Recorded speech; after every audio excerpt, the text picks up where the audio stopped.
one question before us. We have two questions really. One is, in my understanding anyway, do you have to be a teacher in order to learn? And then the other question really was, should we, given the opportunity, should we go for a higher kind of academic learning, or should we try to simplify our intellectual life? Of course, the two questions are concerned with learning and why should we learn in the first place. We have no option. We're always learning. Pretty much every second of life we're learning, and we're not taking a linear position where we start a learning process and we end at some point in time. We're taking more of a long-range idea about this. I think we have to understand that according to really our understanding of life in general and its cyclical implications, which are also causal implications. We're thinking that our birth is not the beginning, that there was always life, and that what we call life is really described as information gathering. In fact, many people now would define life as transfer of information, transfer and use of information. This is an age of information technology, so naturally this kind of way of thinking is predominant. So every experience is a learning experience, and even as we get older, we learn new things all the time. Because things are constantly changing, things are advancing, naturally we'd be available, or the mind is available for receiving new information. And the new information may contradict information we previously had. For example, and Swami Vivekananda mentions this in his Raja Yoga, I think, in the older times, we might have thought that an apple falling from a tree was a result of a malicious ghost up the tree throwing apples at us. Now we learned about the principle of gravity and the law of gravity and the gravitational attraction, if you will, and we think in a different way. But you see, the information the apple is falling remains the same. It's just the interpretation that is varied. And what we may call different points of view may well be just different interpretations of the same thing. Some of them more advanced, some of them less. So, yes, we are all learning. Do we have to have teachers? Well, I think nature is teaching us when we learn. It's not that nature rules us over us like a schoolmaster or schoolmistress, saying, now today our lesson will be this and that and the other. It is that we have an awareness of our environment that serves a useful purpose. And that useful purpose is for us to gauge the answer to a question, what is life? And what is the meaning of this life? In 1942, Erwin Schrödinger, the great physicist, dove into the realm of organic chemistry, if you will, and asked this question, what is life? Gave a series of lectures to the Dublin Institute, I think, something like that. And there's a book, very short book, 100 pages or so, on what is life. Now, why would somebody, a physicist, delve into a different area? Well, it's a modern concept that we should keep within our scope of our discipline or outside it. So learning is an important part of our humanity, and we have learned many things. We've learned some fundamental things, don't put your hand in a fire. We've learned some advanced things, such as the universe is much bigger than we previously thought of. We have learned some things in terms of human nature, that maybe there's a vacillating part of human nature which might be unreliable. And so we need to have a balance between foolishness on the one side and a feeling of superior knowledge on the other. And so wise people will say, if you think you know, you don't know. And if you say you don't know, you probably know. And that is to do with a kind of pride, a kind of arrogance that goes along with learning and knowledge. Now, I'll always remember in Zimbabwe, there was a mining industry is quite significant in Zimbabwe. And I remember one engineer telling me, you see, we had a university graduate who came to do a kind of apprenticeship. University graduate, graduated in not only BSc, but also MSc and all that, in engineering, in metallurgical engineering and all the rest of it. And he was asked to load a mill with some grinding media.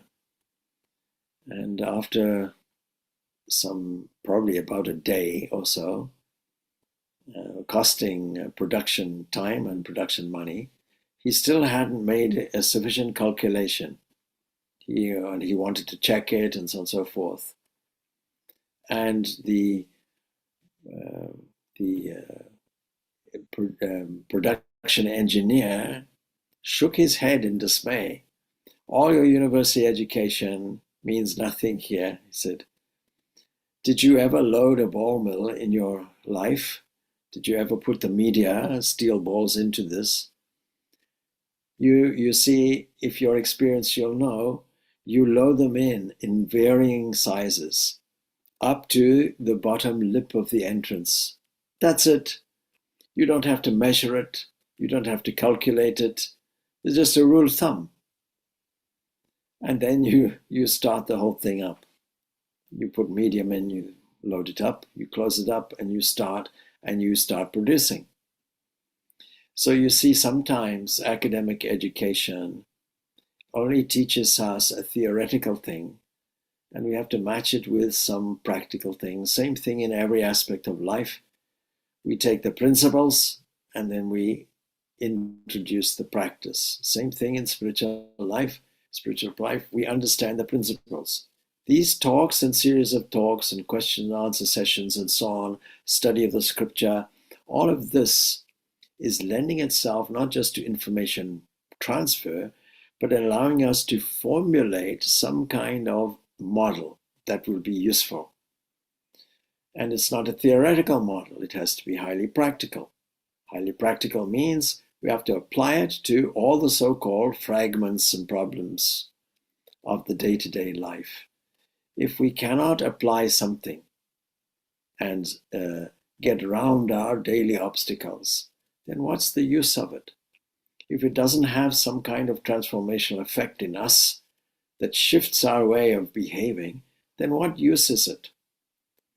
So the scriptures, the teacher, the lectures, and so on and so forth, all of this form the foundation for us to go and practice something. Now, if you teach, then an interesting thing about it is, supposing you're teaching a subject that you don't know, and yet you're forced to teach it. I think in my high school that would have happened. In my secondary education, there would have been teachers who may have been launched into a subject, and they would have had to take this foreign territory, a subject they didn't know much about, and they would have had to learn, and that learning they would have passed on to the students. And that produced a very effective way of them learning by teaching. So in a way, yes, we learn by teaching. Then you may ask, well, Swamiji, are you learning when you're teaching? And the answer is yes, I am. I'm learning different ways of approaching things, of phrasing things, and so on, from things that I study. In order to teach, I have to have a whole range of subjects that will respond to people's doubts, resolve people's doubts. I'm in the business of helping people resolve their doubts. And the opposite side of that, or positive side of that, would be helping them to cultivate faith. And that leads the way to their own self-revelation It means that they're unfolding the knowledge that is already in them, manifesting it outside. And this is the key to education. Not stuffing information into your head. So, yes, we're all learning, we're all observing information, absorbing information, but the person who understands goes a little beyond normal or conventional knowledge. Ramakrishna describes it like this: some people have heard of milk, some people have seen it, some people have tasted it. In spirituality, that tasting is important. There was a question that was asked to Swami Purnananda, and I'm quoting from a book, A Guide to Spiritual Life, Spiritual Teachings of Swami Purnananda. And he's answering this question. This is, Maharaj, you talk to us about worship, study, and meditation. Did you mean external worship?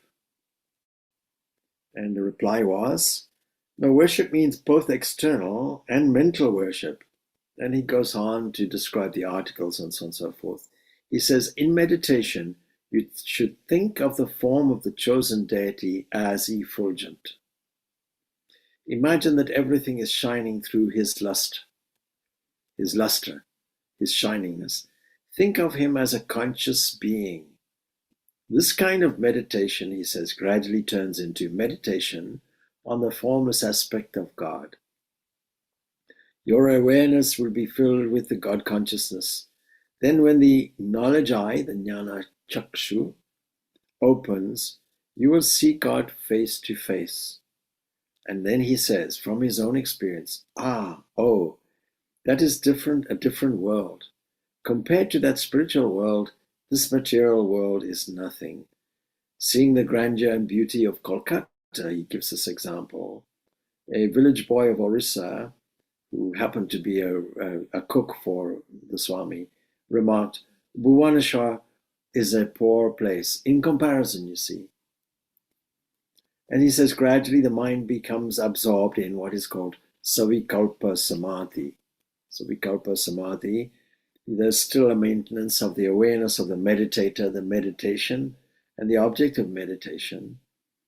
And after that, that melts into this Nirvikalpa Samadhi, the superconscious experience that has no thought in it. Now, the experience of that transcendental realm cannot be expressed by words. In other words, cannot be expressed by concepts. And knowledge is all about concepts. So in the realm of spirituality, if that's what is being referred to, that's the foundation of everything, and therefore the most important thing, a teacher will have to be a knower at the deepest, broadest, most profound level. And then in going toward that level, there would be a learning process. So how can a teacher teach without learning? It's the other way around. And then, having taught, are there some other things that they will learn? Yes, of a minor nature. How to present it from this angle, how to present it from that angle, how to listen to people, how to understand the other person's point of view. You see, communication is a very subtle thing. Most of communication is listening. And when we listen, we're not mentally interrupting. We're not formulating answers. We're pausing, we're holding everything and being a sponge. We're absorbing the emotions, the feelings, the motive for communication, the other person's point of view, without judging or criticizing, simply taking it in order to understand the other person's point of view. We don't necessarily have to agree with it, but we certainly have to understand the other person. Supposing we were to do this on an international basis, on a universal basis, all these wars would stop. It's only because we have misunderstandings, and misunderstandings have their origin in an egocentric position, is the ego. Naturally, teaching can come with an ego, can come with a sense of self-importance, sense of superiority. And I always remember that story that Ramakrishna gives. An uneducated boatsman takes a scholar, a pundit. He takes him from one bank of the river to the other. Now it's a very wide thing, something like the Ganga River, and they strike up conversation, and the pundit with great haughtiness says, "Good man, my good man, do you know anything? What can you tell me about physics?" And the boatman says, "Physics, what is that?" "Oh, physics, that's understanding the nature of all of this that you see at a most fundamental level." "Oh, no, I know nothing about that," says the boatman. "Ah, well, then, you're an uneducated person. 1/4 of your life is gone. What's life worth if you don't understand it?" And then after a small pause and silence, Pundit asks, "My good man, do you know anything about history?" "History? No, nothing." "I know the history of my family, of course." "No, no, no. The subject history. History will tell you about all the events and mistakes of the world in humanity. History gives us an understanding of what went off in the past. And if you don't understand this, then another 1/4 of your life has gone. That makes half of your life is gone. Do you know anything about geography? Perhaps you know something about geography." Boatman says, "Geography? No, I know nothing. I know the small village I come from." "No, no, no. If you learn geography, you'll know about all the different places and cultures and customs of the entire world. And if you don't understand this, 3/4 of your life is gone." And at that moment, the boat tossed and turned, and a big storm rose up, and the boat was precariously rocking and endangering the people within it. And the boatman says to the pundit, "Sir, do you know swimming?" And apparently not. "Then your whole life is gone." So we have to match the theory with the practice. Otherwise, what value is it? In terms of academic learning, we have to analyze why, the why of it. The best way of learning is to have a sense of curiosity. We have to have this sense of curiosity. Every animal seems to have this curiosity. Particularly mammals have this curiosity. Leonardo da Vinci was a relatively uneducated man. He didn't have university degrees and so on. But the one thing was he was curious. And that curiosity led him to unusual ways of thinking, unusual discoveries. What is this human body composed of? Let's analyze it. Taking dead people, dead corpses, of course, that means a corpse anyway is dead anyway, and analyzing it and seeing what the machinery was of it and giving us detailed drawings of it. Being an absolute perfectionist in terms of being a draftsman. Is it possible to fly like a bird? Let's ponder on the question, what makes a bird fly? And we have detailed drawings from him of the feathered wings of a bird and so on and so forth. So many detailed drawings and sketches that indicate the profound curiosity of the scientific, artistic polymath that we call Leonardo da Vinci. A great artist, the art of blending in colors. So why do people admire this tiny picture called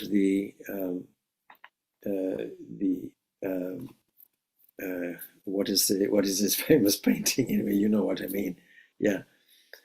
And so it's because Mona Lisa, is it? thank you so much. Mona Lisa, wonderful. It was on the tip of the tongue. And my divine librarian was about to bring it out, but thank you, you did it in advance. You see, what is so special about the picture? All the background is all done very roughly, but the actual figure, the look on the face, and the art of blending in seamlessly, blending the colors in, is a peculiar technique that Leonardo da Vinci discovers and is now widely copied.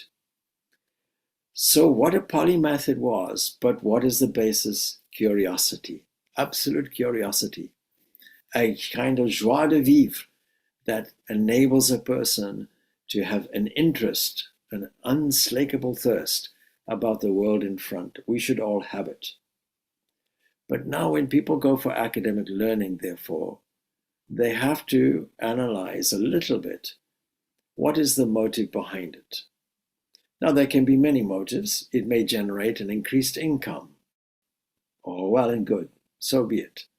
It may generate, it may be generated from a sense of curiosity. Wonderful.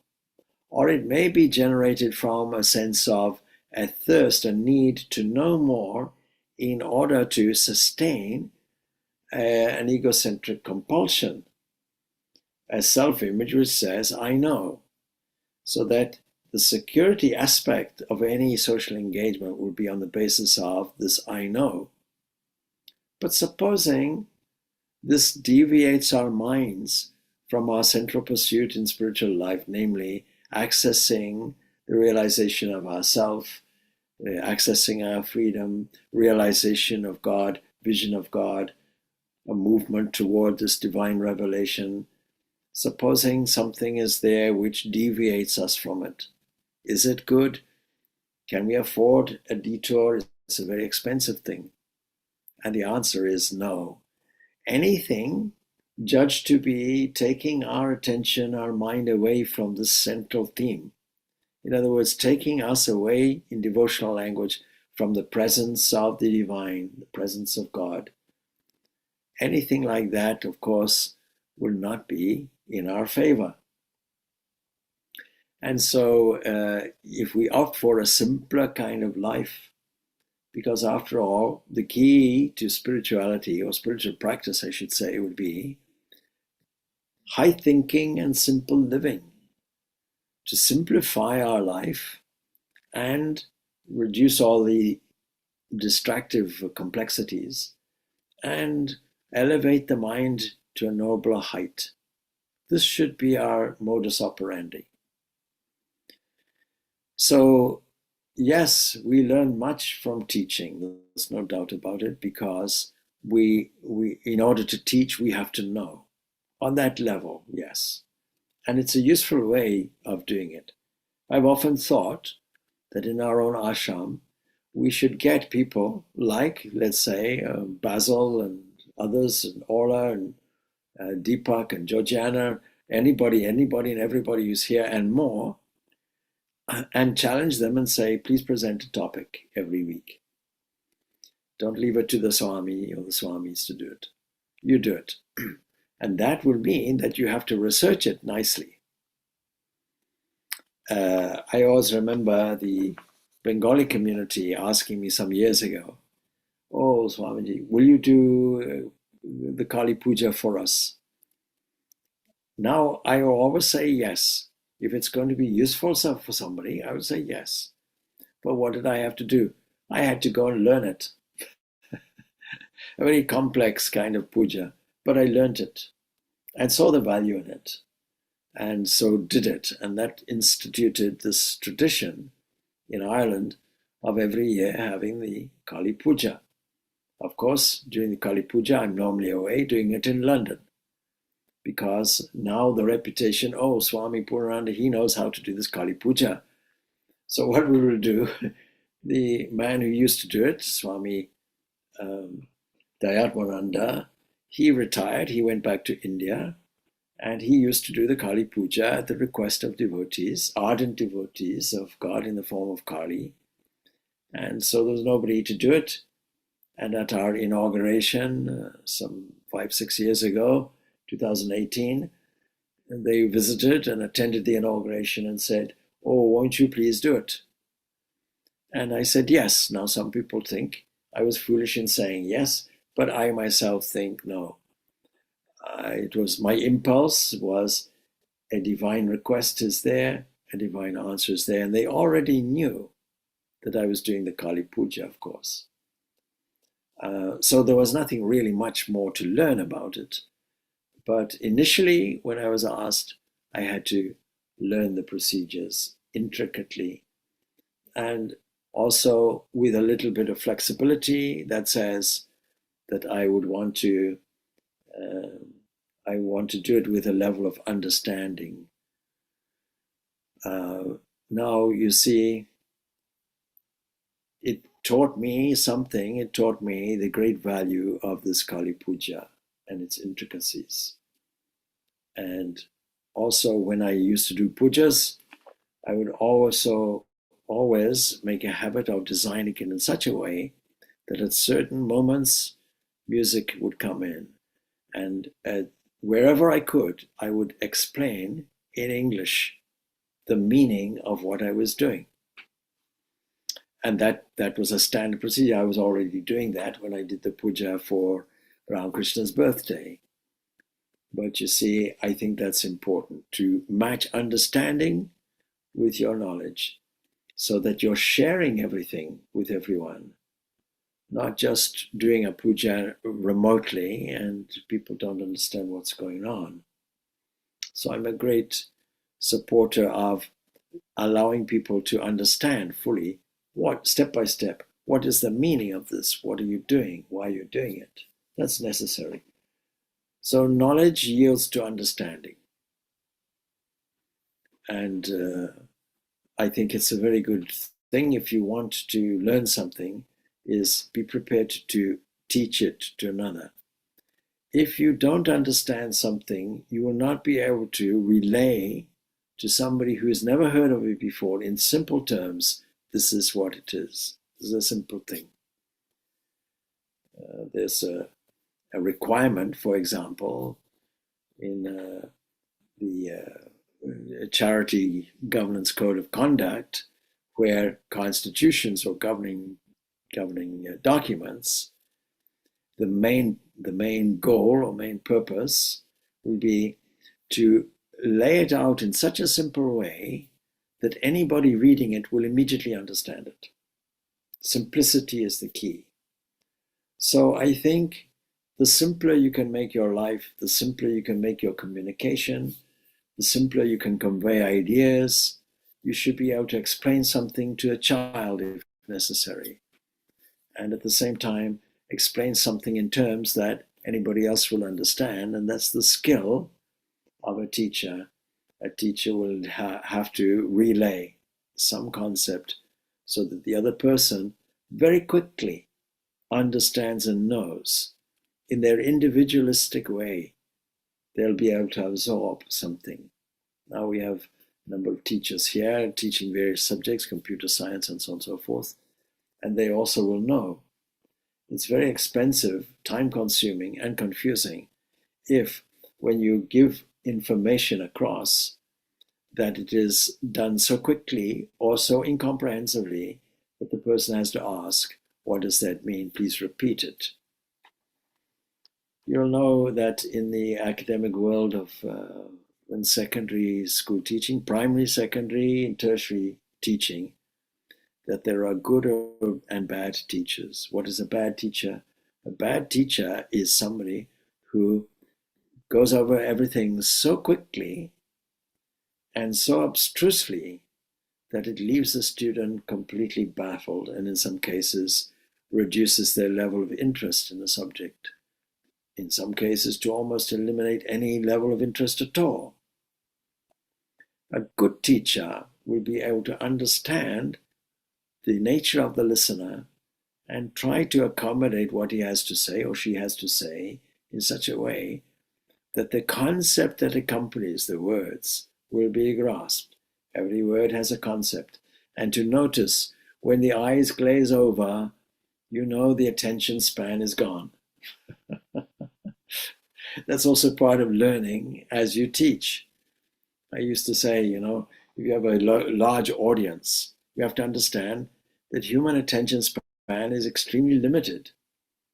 So you divide the audience into two halves, left and right, and you look for somebody whose eyes indicate, I'm listening, I'm attentive. And you talk to them. Of course, from the audience point of view, you're simply talking to that side of the audience in general. And you wait until that person has a glaze over their eyes and you've gone off to the Bahamas. It's okay. And then you attend to somebody who's alert and interested on the other side of things. And you wait until they also go off to the Bahamas. And you go back to the other side and welcome them back. Oh, I see you're back from the Bahamas. That's fine. Our human attention span, generally speaking, is quite limited. And so for that reason, people knowing how to communicate well will tend to talk in threes because it's easier to remember that something is this, this, and this, finished. But if you go beyond that list of three, sometimes you'll find the listener's attention departs. Advertisers know the key to this. They don't go on forever. They don't have endless bullet points on their adverts. Then you'll have lost all the interest that a person has. We learn all the time. We are learning every second of the day, and we can increase that learning through curiosity. And the advantage of doing that is that as you get older, you develop these wider range of interests. And even as a student, you will develop a wider range of interests that then include spirituality. You'll be trained in information processing, gathering all the academic information that is available on a particular subject. But is education stuffing a person's head with information, or will it have some application and some meaning? And so that's the difference. Will you be evoking the knowledge that is already inside a person and having the skill to bring it out? And so teaching is based on learning, and learning to some extent is based on teaching.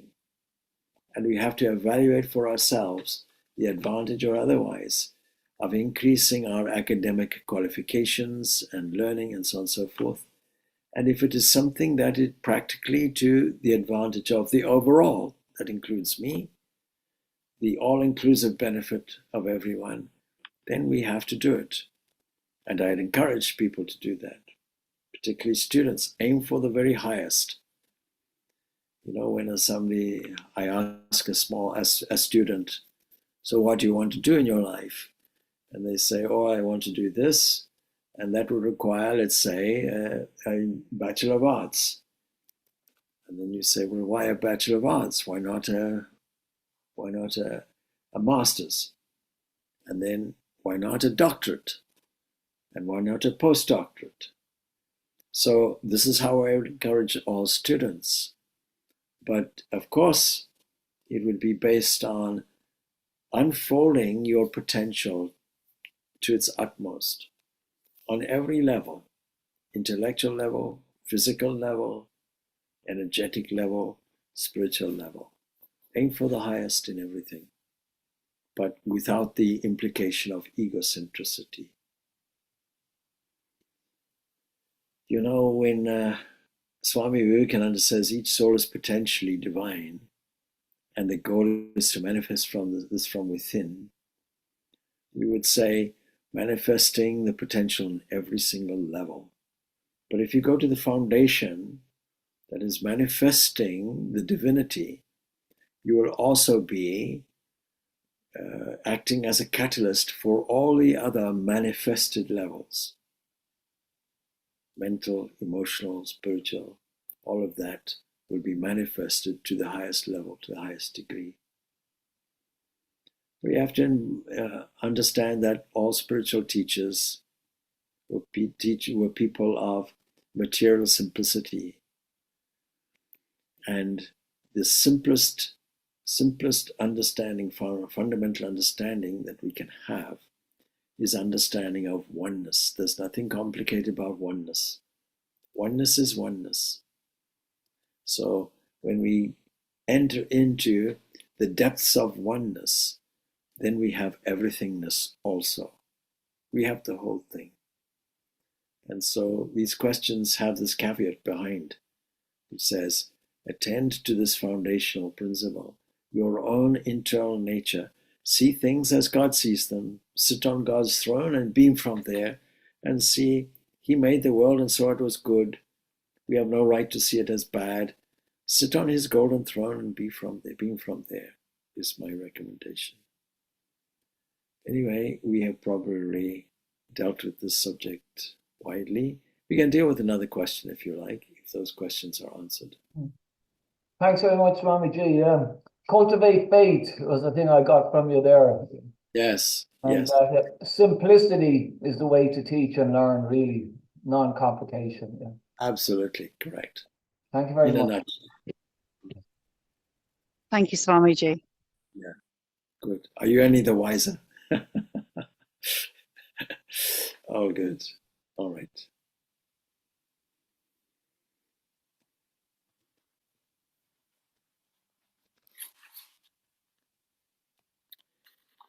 The passage I read from Swami Brahmananda mentioned two types of samadhi.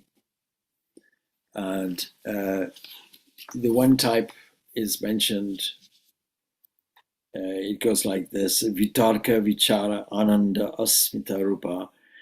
That kind of concentration called right knowledge is that which is followed by reasoning, discrimination, bliss, and unqualified egoism. And we have Swami Vivekananda's commentary, which elaborates on the subject of samadhi. So I'll read out his commentary for your understanding and hope it is simple enough for you to grasp. Of course, his commentary will be simple. My commentary on his commentary may not be so much. He says samadhi is divided into two varieties. And one is called samprajñāta and the other asamprajñāta.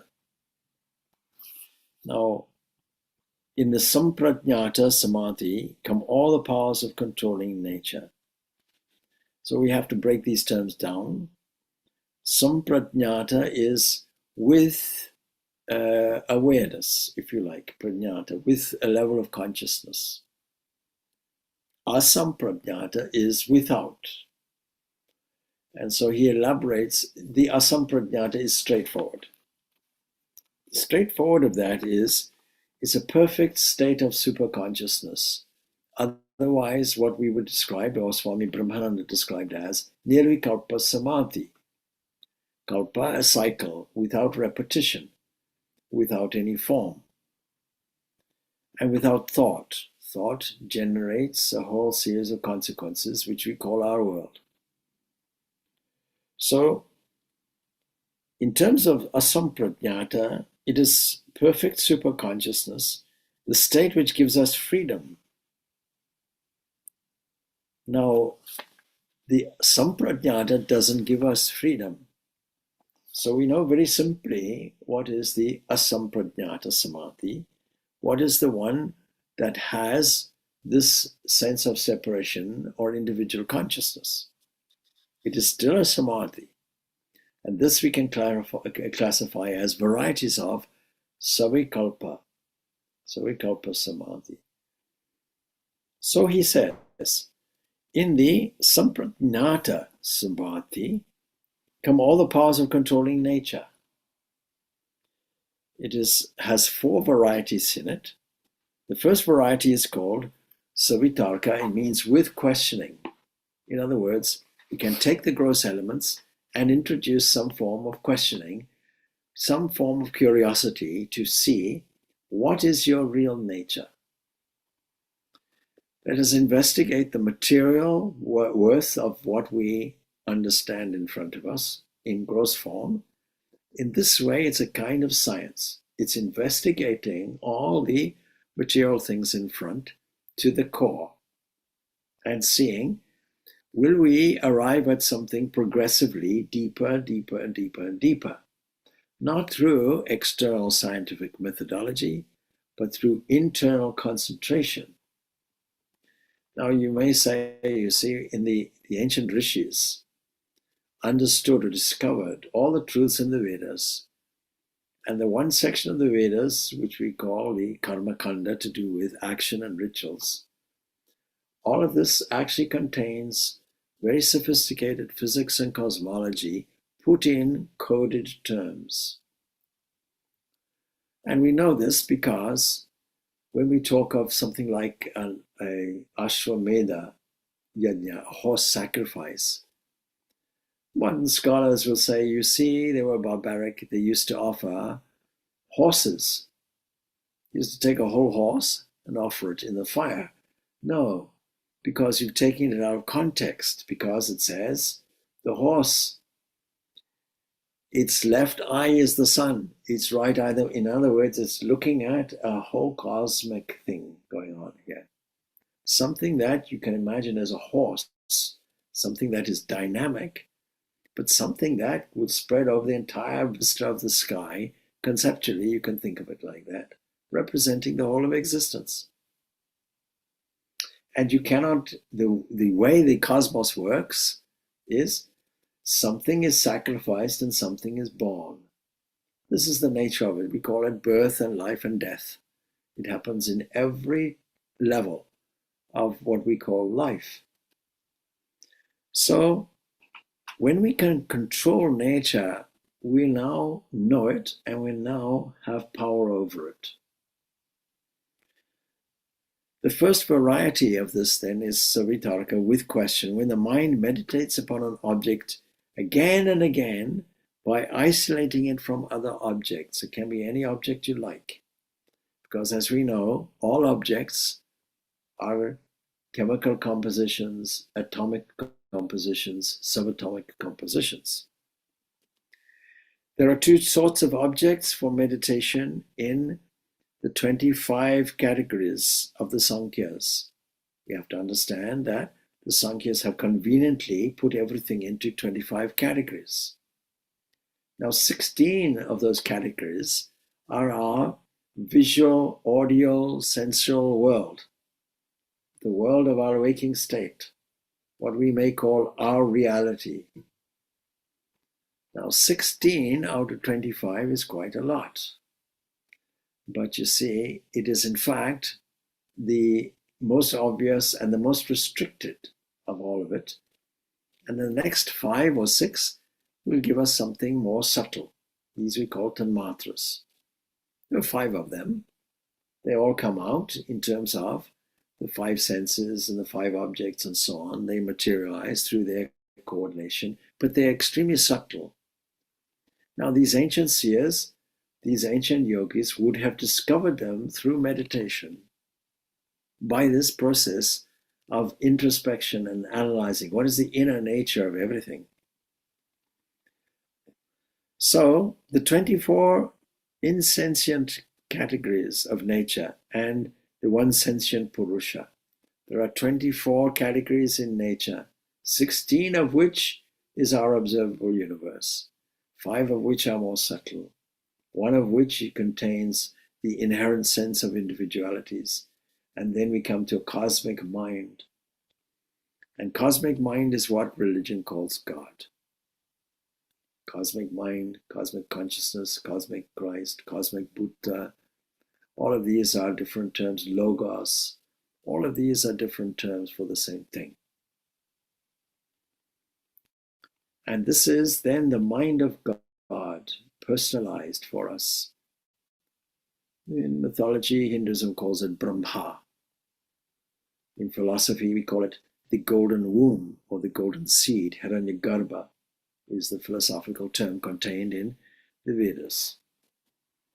And then beyond that, we find nature, unconditioned, potential. That's the 24th category. And then there is another thing beyond it, and that is called Purusha, that is called soul or self. And devotional language will call it the Supreme God, the Supreme Transcendent God. Vedanta will call it Brahman. When it's described internally within you and me, it's called Atman. Atman and Brahman are the same thing, and Purusha really is the same thing. It's just the yogic language, conceptual language for it. So he says, this part of yoga is based entirely on Sankhya philosophy, about which he has already told in his previous lectures. And he says, as you'll remember, egoism and will and mind have a common basis. The chitta, or the mind stuff, out of which they're all manufactured. And the mind stuff takes in the forces of nature and projects them as thought. What is thought? Thought is this acquiring, as it were, this energy, which is collectively called mind stuff, and out of this mind stuff is manufactured thought. And the mind stuff takes in the force of nature, projects them out as thought, is what he says. There must be something again where both force and matter are the same thing, and this is called the unmanifested state, and that happens before the creative movement. The creative movement we call Shasti, projection. We don't really call it creation. That's the kind of anglicized form of it. So he goes through all of that, and beyond that is the Purusha and so on. The Purusha is the essence of intelligence. Knowledge is power. So as soon as we begin to know a thing, we get power over it. And so also the mind begins to meditate on the different elements. It gains power over them. But, caveat, it does not give us freedom. It just gives us an insight into the manifested version of this creative impulse. Then that sort of meditation where the external gross elements are of objects, this is called savitarka. He's just explained it and breaks this word down. Vitarka means question.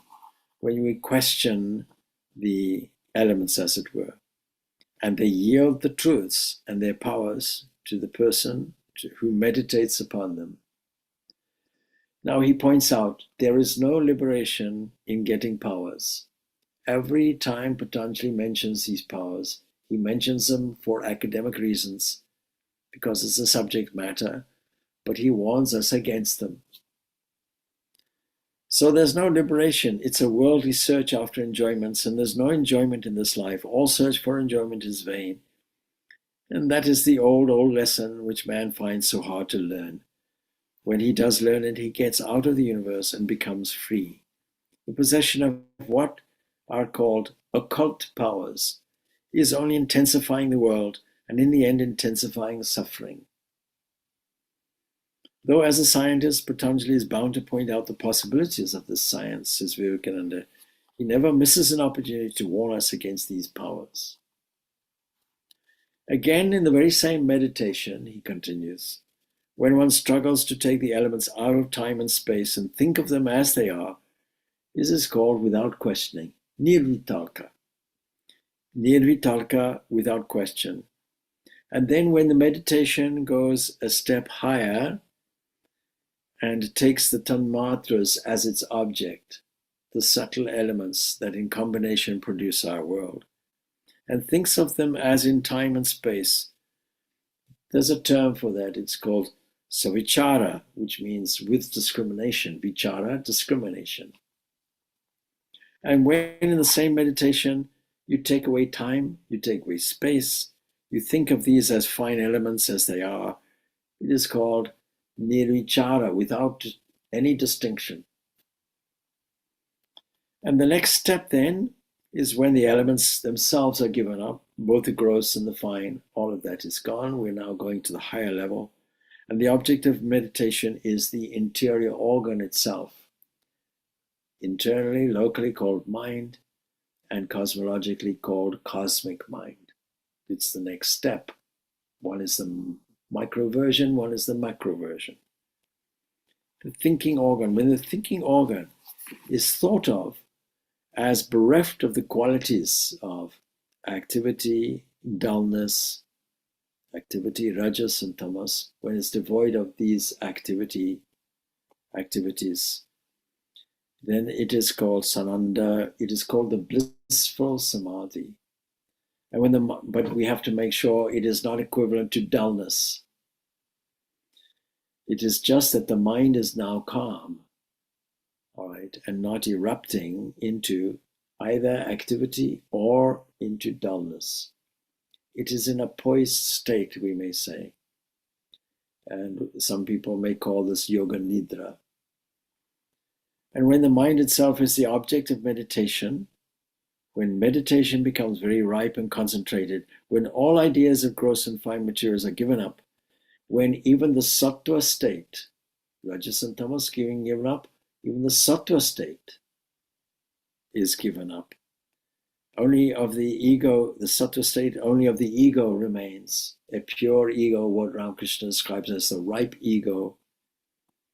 But differentiated from all other objects, it is called sasmita samadhi. And the person who has attained to this has attained to what in the Vedas describe as bereft of body. He can think of himself as without his gross body, but he will have to think of himself as with a fine body. And so that distinction is still there. That's this distinction that makes it savikalpa samadhi. So that state, getting emerged into nature without attaining the goal, these are called the prakriti layas. But those who do not stop even there, they reach the goal, which is freedom. We can see then that step by step, a journey progressively inward will result ultimately in this savikalpa samadhi, and that yields into nirvikalpa samadhi eventually. So these are some distinguishing characters. I mention it only because this was mentioned by Swami Purnananda in the passage that I read out. All right, well, I think that would be fine for today, for this evening. So, thank you. Om Shanti, Shanti, Shanti. Peace, peace, peace be unto all. Thanks. Thank you, Swami Ji. Very good. Thank you, Swami Ji. Right. Thank you, Swamiji.